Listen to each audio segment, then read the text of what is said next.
Hello guys, ഇന്ന് നമ്മൾ മാങ്ങ മുറിക്കാൻ പോകും. നിങ്ങൾ വിചാരിക്കും ഈ മാങ്ങ മുറിക്കുന്നത് കത്തി കൊണ്ടാണ്, പക്ഷെ അങ്ങനെയല്ല.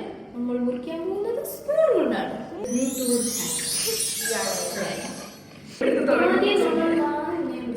വീട്ടിൽ ട്രൈ ചെയ്ത് നോക്കാം. നിങ്ങൾക്ക് വീട്ടിൽ ട്രൈ ചെയ്ത് നോക്കാം. സ്പൂൺ ഉണ്ടായാലും സ്പൂൺ മാങ്ങയും വേണം കേട്ടോ. സ്പൂൺ മാത്രം ഉണ്ടായാലും മുറിക്കാൻ പറ്റില്ല.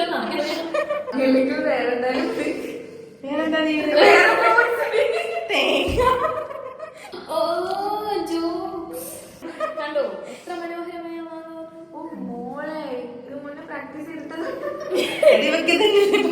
ഇതാണ് ആപ്പിൾ മാംഗോ. നമ്മൾ ടേസ്റ്റ് റിവ്യൂ ചെയ്തില്ലല്ലേ?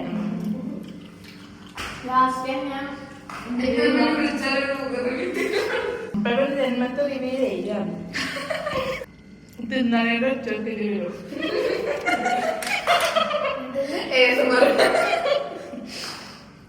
ഒരു സമയം അവസാനിപ്പിക്കണം. ബാക്കി അണ്ടിയുടെ ഇത് കണ്ടോ ഇത്രയും വലിയ മാങ്ങയുടെ അണ്ടിയാണ്.